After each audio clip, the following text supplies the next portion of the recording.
तो दोस्तों आज हम लोग एक नए कॉन्सेप्ट को लेकर चर्चा करने जा रहे हैं और ये जो कॉन्सेप्ट है इसे हम लोग 3 हिस्सों में बांटने जा रहे हैं, भारत, यूक्रेन और रशिया के परिप्रेक्ष्य में।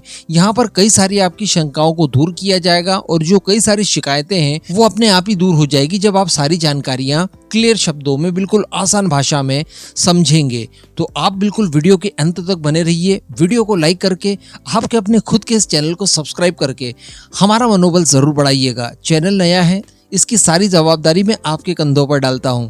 तो दोस्तों देखिए, बताया ये जा रहा है कि प्राइम मिनिस्टर मोदी अगले महीने 23 तारीख को यूक्रेन के विजिट पर जा रहे हैं। वैसे तो किसी देश के प्रधानमंत्री का किसी दूसरे देश के विजिट पर जाना कोई बड़ी बात नहीं है, लेकिन इस समय ये चीजें काफी ज्यादा क्रूशियल हो जाती है क्योंकि रशिया यूक्रेन के बीच में युद्ध चल रहा है। हम लोग डायरेक्टली इनडायरेक्टली रशिया को हेल्प कर रहे हैं इस युद्ध के दौरान। उसके कभी खिलाफ हम लोग नहीं गए, वो सारे काम लगभग किए जा रहे हैं जिससे कि रशिया को फायदा मिले।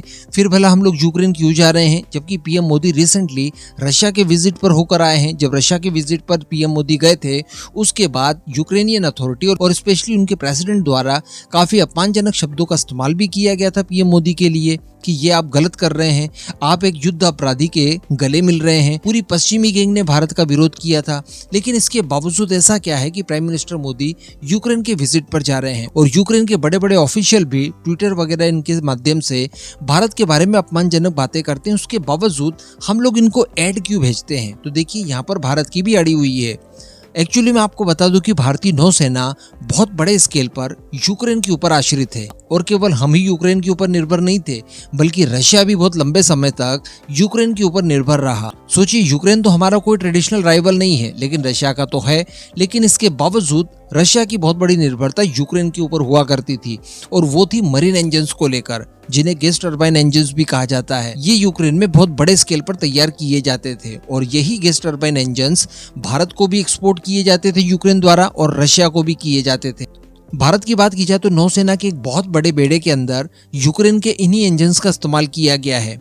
इसके अतिरिक्त दोस्तों हमारे कई नए प्रोजेक्ट आने जा रहे हैं जिनके अंदर भी यूक्रेनियन इंजन्स का इस्तेमाल किया जाना है। तो सोचिए, इतने समय तक अगर हम लोग एड वगैरह और ये सारी चीजें यूक्रेन को नहीं देते और एक तरफा दुश्मनी कर बैठते बेवजह, तो ये सारी चीजें हमारी रुक सकती थी। इनसे संबंधित स्पेयर पार्ट्स, मेंटेनेंस वगैरह और जो बाकी का टेक्निकल सपोर्ट होता है वो यूक्रेन रोक सकता था, जिससे कि हमारे कई सारे नेवल वेसल ग्राउंडेड तक हो जाते। इन सब चीजों को बैलेंस करने के लिए थोड़ी बहुत हड्डी फेंकनी पड़ती है। अब इस बार प्राइम मिनिस्टर मोदी यूक्रेन की विजिट पर क्यों जा रहे हैं, ये तो एक बड़ा स्टेप माना जा सकता है। इवन रशियन अथॉरिटीज इससे नाराज भी हो सकती है। तो देखिए, रशिया को तो इन सारी चीजों के बारे में समझा दिया होगा। इसके अतिरिक्त कुछ ही समय पहले की बात है, जब युद्ध शुरू हुआ था रशिया और यूक्रेन का, उसके लगभग 7-8 महीनों के बाद ही रशिया द्वारा अपने खुद के इंजन तैयार कर लिए गए थे। इवन उन्होंने भारत को भी ऑफर दिया था कि आप भी हमसे जुड़ जाइए इस परियोजना में, हम भारत के अंदर ही इन इंजन का निर्माण करने के लिए तैयार भी हैं। लेकिन दोस्तों इसी बीच होता यह है कि रशिया द्वारा जो बॉम्बिंग की जाती है, इस बॉम्बिंग में यूक्रेन का पूरा इंफ्रास्ट्रक्चर तबाह कर दिया जाता है। वहाँ की सड़कें, ब्रिजेस वगैरह, वहाँ की यूनिवर्सिटीज, जो लोकल मकान वगैरह होते हैं, इन सबको, इसके अलावा इलेक्ट्रिसिटी से संबंधित सारे इंफ्रास्ट्रक्चर तोड़ दिए जाते हैं, रेलवे लाइन्स तोड़ दी जाती है। इवन वो सारी फैक्ट्रियां और कारखाने और रिसर्च एंड डेवलपमेंट सेंटर भी तोड़ दिए जाते हैं जहां पर इंजन से संबंधित काम किए जाते हैं। ऐसी परिस्थिति में यूक्रेन अब तो चाहकर भी भारत की मदद नहीं कर सकता। इन्हीं सब चीजों को लेकर आज से कुछ ही समय पहले यूक्रेन द्वारा भारत से डायरेक्टली मदद मांगी गई थी। उन्होंने कहा था कि भारत हमारी मदद करे यूक्रेन को रीबिल्ड करने के लिए, यानी हमारे यहाँ इलेक्ट्रिसिटी संबंधित जो भी इंफ्रास्ट्रक्चर तैयार करने हैं वो भारत करे, सड़कें बनाए, हाईवेज बनाए, ब्रिजेस वगैरह बनाए। इसके साथ साथ जो हमारे कारखाने वगैरह सारे कुछ तोड़फोड़ दिए गए हैं उन्हें भी रीबिल्ड करे। अब ये सारी चीजें तो संभव नहीं थी, लेकिन यहाँ पर यूक्रेन के द्वारा एक और चीज कही गई थी और वो ये थी कि इसमें आपको भी फायदा होगा। और वो फायदा ऐसा होगा कि यूक्रेन की कई सारी कंपनियों के साथ आप काफी लंबे समय से व्यवहार रख रहे हैं कई सारी चीजों के लिए। जैसा मैंने आपको बताया कि हम लोग यूक्रेन के ऊपर निर्भर थे, कई सारी कंपनियों के साथ हमारे बड़े ट्रेड थे। तो इन सब कंपनियों को रीबिल्ड करने के लिए, इन्हें फिर से शुरू करने के बाद आप इनके अंदर हिस्सेदारी भी ले सकते हैं।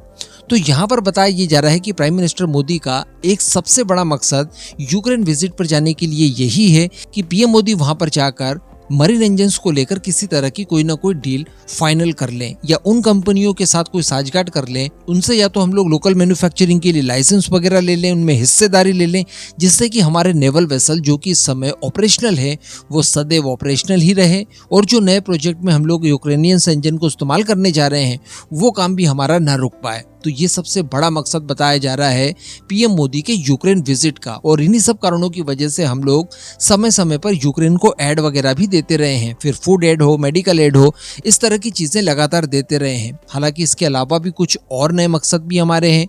इसमें एक तो ये है कि हमें भी बैलेंस बनाकर रखना है। रशिया की विजिट के बाद में पूरी पश्चिमी गैंग एक तरफ हो गई है भारत के खिलाफ और वो लोग भारत की एक नेगेटिव छवि को प्रेजेंट कर रहे हैं। ऐसी परिस्थिति में पीएम मोदी अगर यूक्रेन के विजिट पर जाते हैं तो पूरी दुनिया के खासकर आम लोग, नेता लोग तो सारी कुछ चीजें जानते हैं, लेकिन आम लोगों के बीच में भारत की एक अच्छी छवि बनेगी, एक बैलेंस बनाने वाली छवि बनेगी और जो कहा जाता है कि हम लोग गुटनिरपेक्ष हैं उस बात की पुष्टि होगी। इसके साथ साथ दोस्तों अमेरिका की तरफ से भारत से एक रिक्वेस्ट की गई थी कि आप इस युद्ध को मीडिएटर के तौर पर सॉल्व करने की कोशिश करें और दोनों देशों के बीच में सीज फायर करवाएं, क्योंकि हमसे पहले पश्चिमी देश अलग अलग ट्राई कर चुके हैं, अमेरिका तो कर ही नहीं सकता। नेटो द्वारा प्रेशर भी डालकर देखा गया तब भी युद्ध नहीं रुका। फ्रांस हो, जर्मनी हो, इनके लीडर्स द्वारा कोशिशें कर ली गई, कुछ नहीं हुआ। इसके अलावा चाइना द्वारा भी बहुत उछल कूद की गई, मिडिल ईस्ट की तरफ से उछल कूद की गई, लेकिन किसी के बस की बात नहीं थी कि दोनों देशों के बीच में युद्ध रुकवा दे। अब फाइनली इनके सामने केवल एकमात्र ऑप्शन भारत ही बचता है, पीएम मोदी ही बचते हैं। तो ये लोग चाहते हैं कि प्राइम मिनिस्टर मोदी अपनी मध्यस्थता के चलते दोनों देशों के बीच के मामलों को सुलझा दें और युद्ध किसी तरह से बंद हो जाए। तो संभवतः इन कारणों के ऊपर भी डिस्कशन होगा, लेकिन जो हमारा मेन मकसद है, जो हमारा स्वार्थ है, वो है हथियारों की पूर्ति। इस पूरे मुद्दे पर अब आपका क्या मानना है नीचे कमेंट करके जरूर बताइएगा।